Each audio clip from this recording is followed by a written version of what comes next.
All right, we're live. It's, it's July 18th, and we are doing something a little unconventional today. Uh, Also, hey, Jesse, I want to start just by acknowledging that Elizabeth Stevens is alive. We She's have back. missed you, girl. Yeah, She's she been is back. she's been there. She's been MIA. Anyway, because we've been doing these shows at 1 p.m. for the last several Saturdays because COVID shut life down. We have been finally pulled out of quarantine from our business and asked to do a presentation here locally, which is great because anytime we can provide service and value to people without having to get on a plane and travel, we love it. So the problem is because everyone's left this room, the lights are going to keep shutting off on me because it's on a weird timer and it's hypersensitive. So if you see me talking like this, it's because I'm trying to keep the lights on. And if it goes dark, I'm going to dance a little just to get them back on. So anyway, Jesse, tell us a little bit about what we just spent the last 16 hours doing, who our group was, and what your thoughts were. I really think you just want to dance. I'm not going to believe you about the light thing. I'm just kidding because I was in that room with you earlier. So in that room that Yeah. Joe's in, we just had a pretty phenomenal group of people, and we gave 16 hours of mental health and crisis training to Haven for Hope staff. And we've had a relationship with Haven for Hope for some time. And initially, just started with their security, if you will. They're referred to as life safety officers. But they keep bringing us back, and now we're expanding into the rest of their staff. So we had some case managers, we had some people that work in the residence areas. So it's some life safety officers also. Some outreach folks. They go out and talk to homeless every day, and it's interesting, right? That these people see so much mental illness in their line of work, but they have very very limited training. So it isn't as dark as I thought it was going to be, or as I saw earlier. So Well, I found a light. There's like one oh, light in the corner that is static, okay, but it is what it is. So yeah. anyway, hey Susan, thank you. I appreciate it. We're happy to be back. And no, like Jesse said, it's been an interesting trend as well because we have been partnering with Haven for Hope for quite some time. And it started out as just like provide a class. And then it was let's do 8 hours and let's do, sorry, it's just gonna be a thing. And then let's do 16 hours. And so this is our last 16-hour training that we're doing for them. This is the third one that we've done, but now they're asking for 24 hours. And so I think that's going to be the final. I don't think they'll ever get up to the 4 or 5 days, which is I think reasonable for this staff and for this group. But I'm super excited about the fact that they see the value in it and that they're wanting to provide 24 hours of de-escalation training.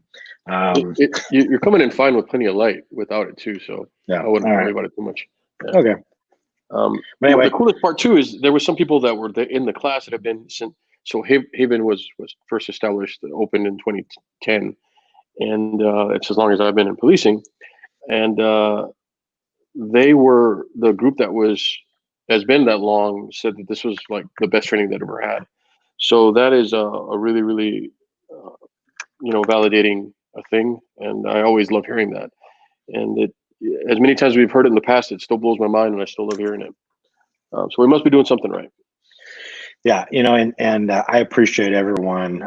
We only have a handful of people in the live right now, and we get most of our engagement after we send it out. But I appreciate everyone that's been on this journey with us for the last several months. We were forced to kind of slow down, which I think was a great thing for us, and really evaluate what it was we were doing, why we were doing it, and look at like a way forward. And so, what I appreciate about, because I'm a serial optimist by nature, and so I appreciate the fact that there is always a lesson to be learned or a silver lining in any situation. And at first, I was very frustrated because we had so many jobs lined up, so many opportunities lined up. And what I know is that opportunity breeds opportunity. And so to have all of those, 100% of them shut down was pretty frustrating. But again, we found very quickly that this is all for a reason. And so I'm super excited about what we've learned over the last 4 months, essentially. I'm excited about the new opportunities that have come our way that we wouldn't have had otherwise. And so there really is good that's coming out of this for us, and I hope for other people as well, that you've learned how to thrive during a pandemic, if you will. But anyway, we have a lot of super exciting things that we're working on, super exciting partnerships that we have, a lot of things. Hey, Graham, what's up? That's my grandma. She got on Jesse the other day for running in the 109-degree heat, because that's what grandmas do. So thanks for being here, Graham. This light is bothering me. I don't know what's going on now.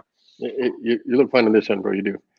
Thanks. You know, and what you're talking about is, I remember feeling, there's a fly in this room. So you got light, I got flies. This is not our studio, obviously. Yeah. I remember feeling very upset about the world stopping, and we were like on the cusp of greatness, and everything was going to happen, everything was going well, and then we lost it all. But in the grand scheme of things, we're okay. I am ashamed to have felt that way, and I'm very grateful for everything that we have, because a lot of businesses pretty much don't exist anymore, and they're still falling left and right. So, you know, we don't have any overhead. We are fortunate enough to still have day jobs that kind of carried us over, and surprisingly enough, like, we are still getting paying gigs. So, and the opportunities are almost unbelievable. I wish we could tell you guys everything that we got going, all the pokers in the fire, as they say, but it's almost unbelievable. I don't know how we got here. All I know is that we've been grinding, we've been working hard, we've been believing in the mission. Joe is a serial optimist, and I am a PTSD by nature skepticist, and I admire his positivity, and it's carried us through. And throughout it all, I have not, said let's not work hard. We've worked our butt off. So a lot of the things that are happening are fruits of our labor, and we're not going to stop. Not going to stop at all. So I'm grateful for that. Yeah, one of our original clients, as I'm swinging through the air, I know I can kind of show up. It is what it is. One of our original clients was Iowa. I mean, that's where we got our start, was in the great Midwest state of Iowa. And, lots of corn. Yeah. Elizabeth says, maybe you got here because you're supposed to be here. Just maybe. Yeah, 100%, Liz. I heard something last night that says, she's been missed. Like, this is what we were missing. I'm glad she's back. Yeah. But the old saying of, you'll believe it when you see it. But we are really in this place now where it's like, no, you'll see it when you believe it. And I think that's important for someone to hear, is in order to first achieve or obtain or get or acquire or whatever, you first have to accept the fact or believe the fact that you on some level deserve it. And, while we are in the business of doing good for others and really trying to redefine what a lot of things are, and shift perspectives and create incredible humans and great leaders and patient police officers and all these things, it really comes down to how much do you actually believe in it? And then it's believing in this idea of, can you do good while doing good? And that's kind of where we're at, which I think is like the next step. And again, I don't want to tease much. I was just talking to Jesse before we went live, and I was like, well, I want to give updates, but we can't really say certain things, and we have NDAs that we've signed, and it's like, oh, it's getting serious. I don't know what's going on, but I should probably get a lawyer on my team. But actually, we have one. We do. Super fortunate. Even that is like, what is happening? So anyway, and so I want to talk about that, at least, is that throughout this entire journey, extremely successful and influential people believe in us, and they are offering their services to us for free because they just see something in us. They see something in the mission.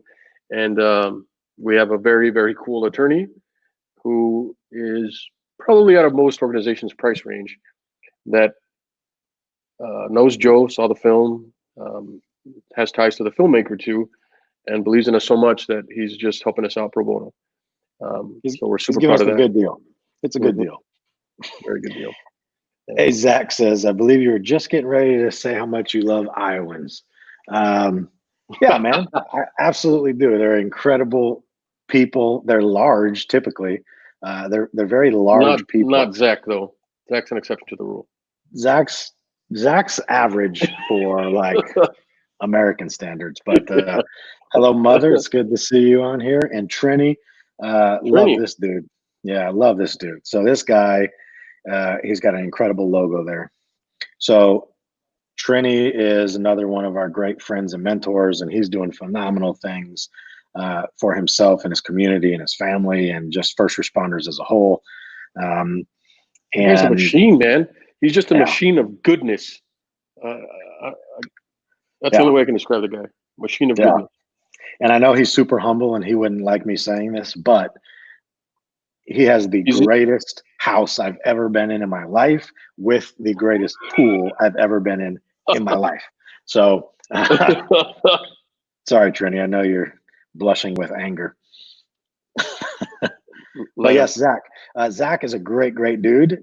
He's so it's funny. Whenever we've done trainings, every now and again, there's certain people that will hold on to um, what will create and foster a relationship out of it. And so Zach was one of the first guys that we met in one of our first trainings, He's an and OG. that was He is an yeah, OG. that was in 2017. And so 3 years later, we're still in relationship, and he actually is doing incredible work up in his region in Blackhawk County, Iowa, to bring mental health to that area and continue training. And so we're super appreciative for his partnership as well up there, and hopefully we can get him on the team one day as well. Every time we go somewhere, there's some people that are really really cool hosts and just people that get it. That are good people overall. And right away he offered to hang out and have a beer, and then we moved back again. I remember I missed Alexander going back to school. The day back to school. And I missed that, right?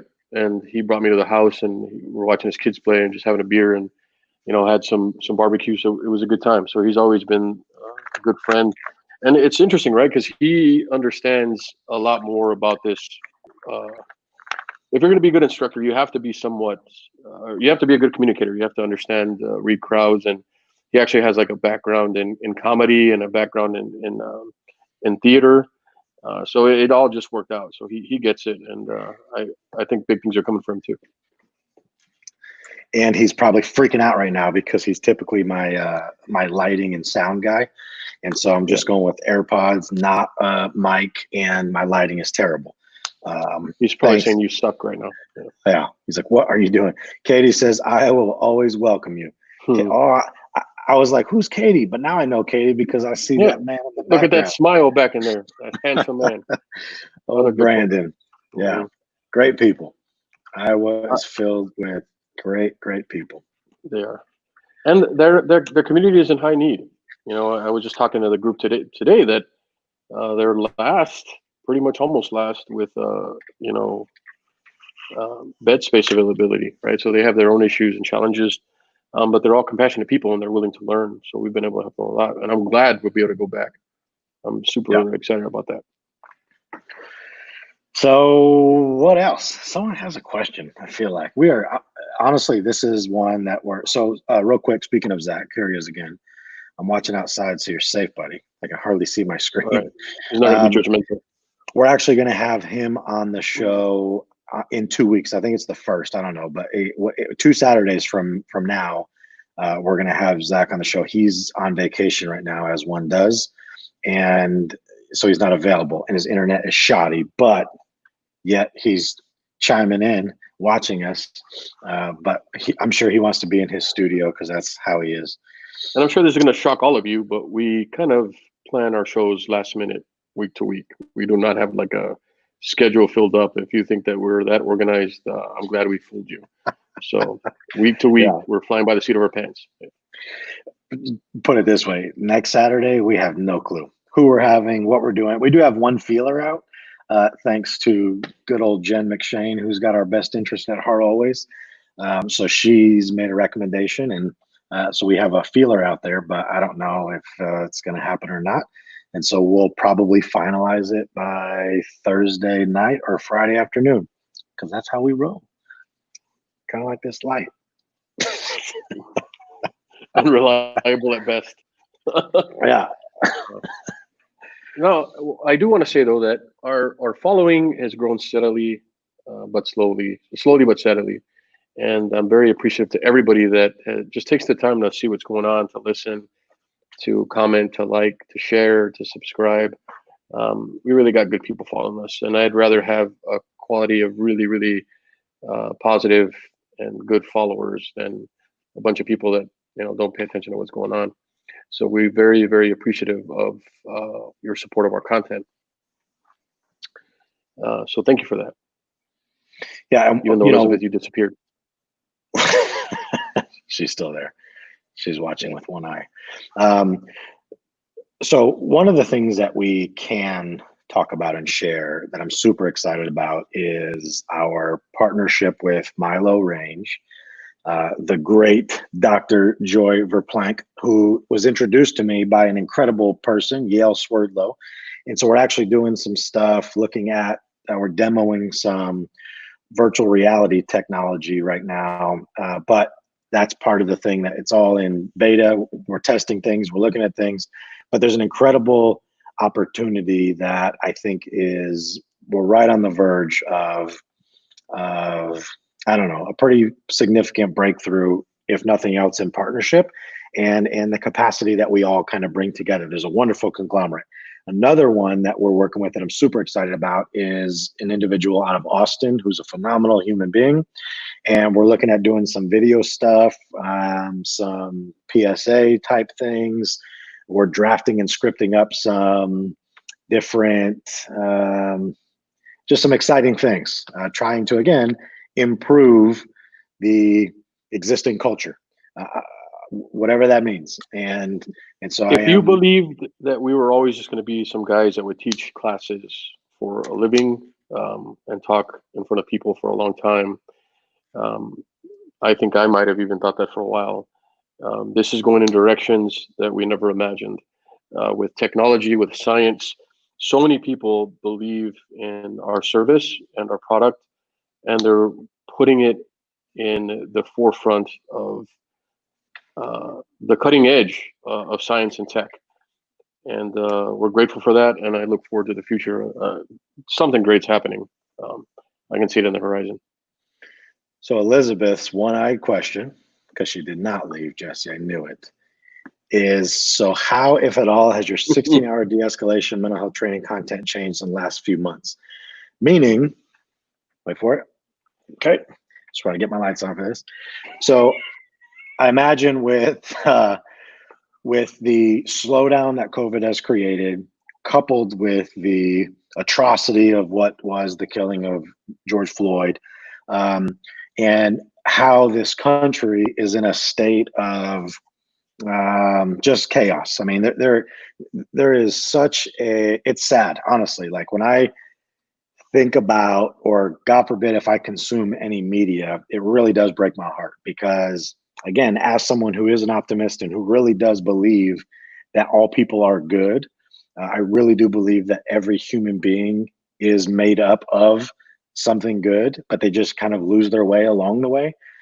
But I don't think that means we should give up on them. And so one of the ways to answer this question, that our training has changed over the last few months, because again, this was the first training that we've done since COVID hit. Now we've done a slew of webinars.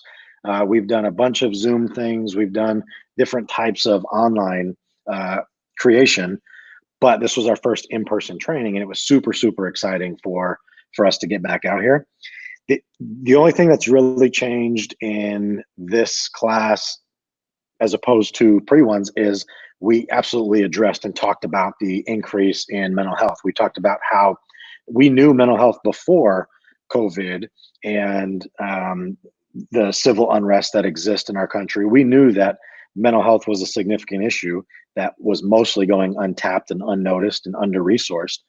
But it now gives us an even better opportunity with more current data, with more current stories and statistics to talk about how this is affecting people and how it's affecting minorities and how people are responding through being affected by very vicarious trauma. So we talk about those things.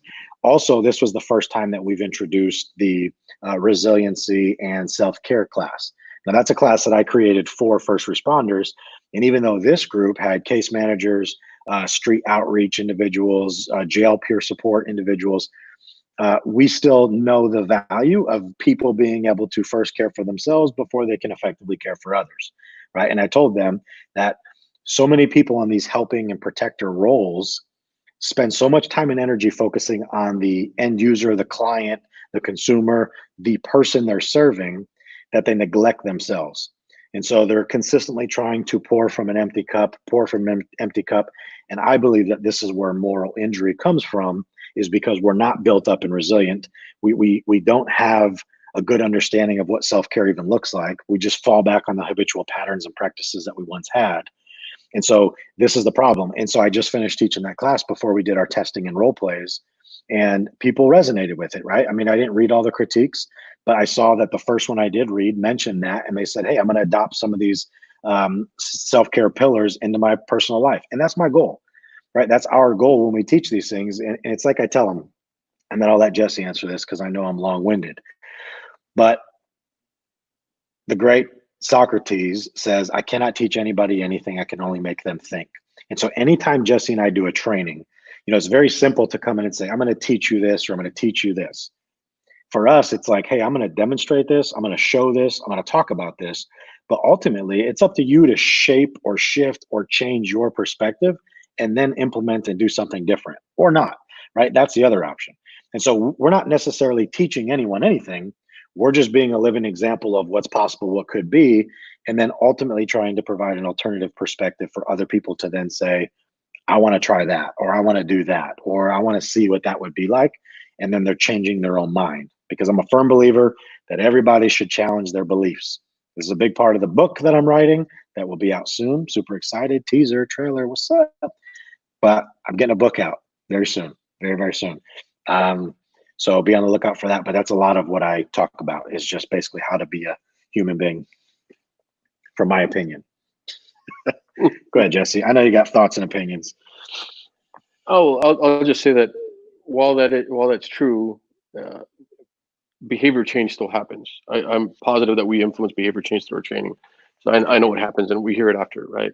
But even more so, the challenge for us has always been, how do we ensure that there's behavior change after we've implemented training? Because we give them practical application, we give them an exam, and they show us that they've learned these skills. But how do we ever know that they implement them? Well, we often hear feedback as soon as the training's over. Hey, I was over here. This person was doing A, B, and C. I just decided to do what you guys taught me, and it worked. Like, they came with me, or I resolved the solution, or they're amazed, like they doubted it until they do it. So we've heard several stories of that. But now we're working with a company that's going to provide tech that will help with behavioral change processes along the way. So our positive reinforcement is going to go a lot further, and this is probably going to apply a lot more to resiliency and wellness training. So that's what we get to look forward to, and I am excited to see the data and have a great longitudinal analysis showing that our training does in fact change behavior, and I'll stand behind that. I always have. Now we have the tech and the analysis to prove that. I'm looking forward to that. Yeah, and I mean, it would be good. We started January of 2017, and I have wished for, but I'll be the first to admit that I haven't necessarily done the work to provide it, but we have wished for like a college student intern type that wanted to just track and gather and do some research, because I think it's important, right? And when you're talking about growing or scaling or doing things better or improving processes or training, oftentimes people are going to want to know outcomes, and that's supported by data. And so yeah, but I think we're in a position now where something like that's about to happen. Trini says the book is going to be great. Thank you, my brother. Jen Carter says being a human being is showing compassion 100%. Jen, we got Hector Avila watching. Hector Avila, my boy. I'm glad you're watching, brother. Thanks for joining us. Jen is in Canada. She's our fan from the Canadian land. This who is this? Debbie Vicker. Who's that? I have a friend at work going through a lot right now and is reaching out for help. I have asked her to watch you guys. I worry about saying the wrong thing, but want to be helpful. I told her I'm a great listener.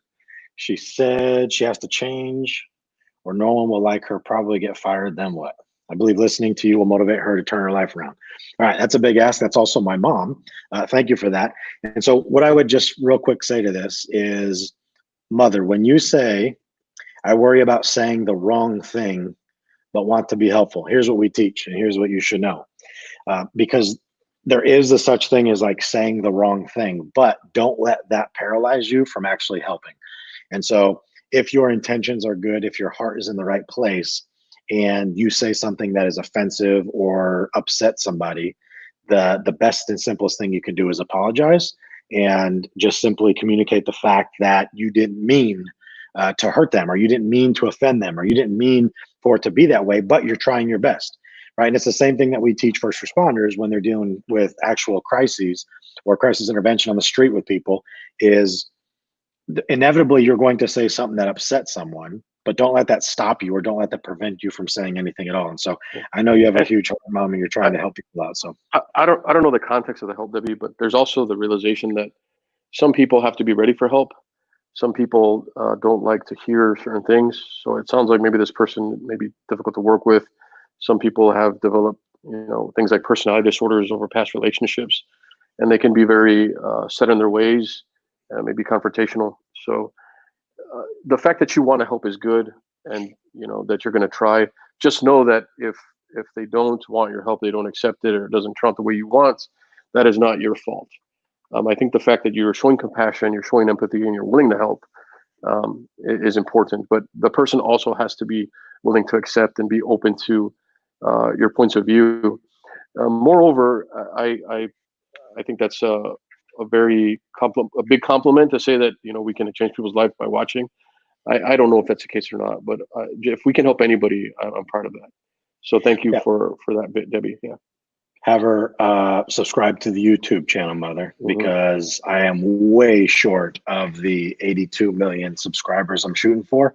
And I'm trying to get that accomplished by like March of 2021. And so we're running out of time. So whatever you can do to help spread the word to get our subscription base up, because I think we're at like 120. So I got a lot of work to do. Actually, Jesse does, because I mean, what else are you doing, Jesse? Like, geez. I'm still short of 1,000 followers on Facebook. Yeah, I kid. No, Jesse stays very busy. We complement each other very well because he's always doing something incredibly time consuming in the background. And even this week, it was fascinating because, like we said, we've been really, really busy. And although we haven't had any in-person jobs, we've been consumed with opportunities and with expectations and with demands. And so, we're really burning at two ends here and kind of chasing two rabbits, which is exhausting. But even these 2 days, like while I was up there teaching. What does Travis say? He who chases two rabbits catches none. Yeah. His Confucius quote, right? Yeah. Yeah. So, but while I'm up here teaching the class, Jesse's here typing on a proposal that we're working on. And then while he's up there teaching, I'm back here drafting up a script for a thing we're doing. And so it's like it doesn't stop. And so in one day, I had, who was it? Two people, my grandmother and, I forget. I'm losing it. But my grandmother and someone else said, are you sleeping? Are you okay? Like, are you all right? Like, yeah, I guess I look tired. I got dark circles. I need, I don't know, some. We got to give you an assessment, bro. Moisturizer. I need something. But yeah, I mean, it's exhausting. But you know what? Anything worth having is going to require sweat and work. And I believe that, most paths to success are on gravel and cobblestone and dirt roads, not on paved roads. And so we're willing to put in that grind and do the work because I think it'll ultimately pay off. Thank you, Susan. I don't want to leave anything on the table. Susan's super supportive. She's all over. We need to give her like that diamond that Facebook gives. I don't know how that happens. You're like, you've been recognized as the #1 fan. I think Susan needs that award. It's the lighting. Oh, there it is. Help this guy out, Zach. Yeah, thanks, Zach. You're fired. All right, Jesse. So, hey, I said let's keep it short. We're right at 30 minutes. There's no need to drag this on. If there's no other questions, I appreciate the. I am exhausted. Yeah, no, it's been. That's the thing too. You know, when we do a 40-hour training, when we do a 40-hour training, we invite the community in. We actually vet usually some outside instructors to come in and provide certain classes that we think would be better off being taught by subject matter experts. Jesse and I could teach the entire 40-hour week. Don't make any mistake about it. But we think it's better if we offer some diversity.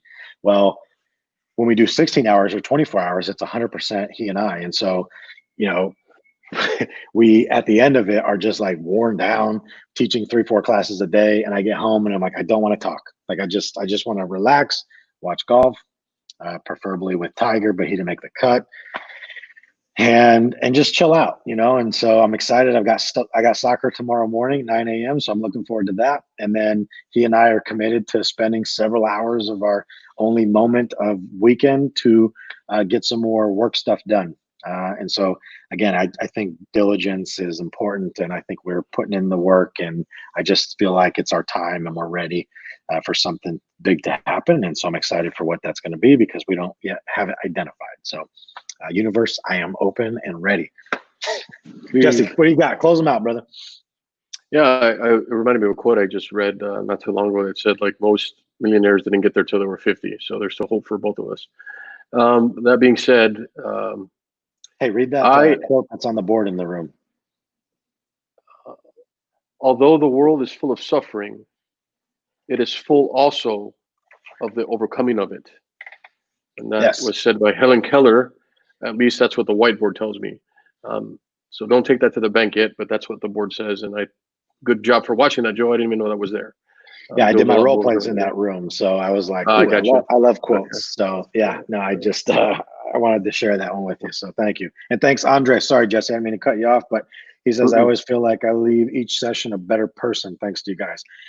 Honest to goodness, I'm not trying to be cheesy or cliche, but it really does mean a lot to us when we have people say things like this, because you know, we just keep giving of ourselves and of our time, hoping that someone like this is going to have an experience. So thanks, Andres. I appreciate it. And Christine agrees and says that it shall be, which I imagine means that quote is true and accurate. And Susan, great show. Sorry, Jesse, you were saying what was your quote? I think I messed you up. No, I didn't have one. So you saved me, because that was the first time I really wouldn't have anything productive other than thank them for watching. My mind is fried. I've done a lot of writing in the past week, but yeah, that's it's also been a crazy week at home. Like my AC went out, like the water heater broke. I mean, you name it. It has been a fiasco at the house. But that's a good quote. I'm glad I had it. So go ahead, bud. Bring us home. Thank you, Elizabeth. The one thing I do prepare for a show usually is, as I'm singing and dancing in my chair, is some type of quote that I've read or resonates with me, and then I put some meaning to it. It has been one of those weeks, and I haven't even done that.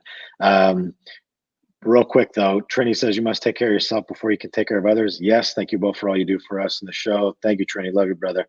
And Elizabeth, you're my weekly high point. See you next Saturday. Yes, you will. And hopefully, I want to meet this person one day. You know, there's a lot of people who have supported us, but Elizabeth Stevens is one of those human beings who it's a unique relationship where I feel like she's kind of like our boss and a mentor and a coach and like a facilitator and a lawyer. A crisis manager. Our crisis manager for when we have like whoopsies. So anyway, thank you, Liz. Really appreciate that. But all that to say, truly, I don't have a quote. And so I'm going off the wheels right here. One that I have said before, but I firmly believe is that the quality of your life is determined by your thoughts, right? So happiness in life is achieved by the quality of your thoughts. That's a Marcus Aurelius quote that I love. And I really believe that. Again, if you are suffering or upset or sad or miserable or unhappy or whatever, think about like, where is your agency in that? Like, what ownership do you have in your own suffering? I know certain things are out of our control. I understand that the external world around us is a vast and magnificent force. But I heard something this morning. It's not a quote that I'm going to say because I don't remember it, but the point he made was we live in a perfect universe. I think this was Wayne Dyer actually, but he said we live in a perfect universe filled with people who are anxious and afraid. Like, it's the people that actually create the suffering, right? It's not the universe. And so think about everything in life being neutral. It's your mind that determines if something's good, bad, right, or wrong. And so with that, thank you. Love y'all. Appreciate you. Jesse, thanks so much for all you do for me and for us. And we will see you guys next Saturday. Thank you, guys.